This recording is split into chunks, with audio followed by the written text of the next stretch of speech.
Hi guys, welcome back to our channel Trading for Beginners. In today's video, I'm going to show you how to add invite-only script on your TradingView account. So, without further ado, let's jump right into the video. First thing first, I assume that you have already logged into your TradingView account. After logging in, you'll see this kind of interface. Now, from here, all you got to do is look on top left corner of your screen and you'll find indicators. Click it and search invite only. After searching it, you'll find invite only scripts on your search result.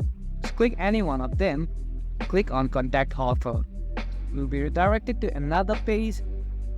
After contacting authors, you'll be able to add invite only script on your TradingView account.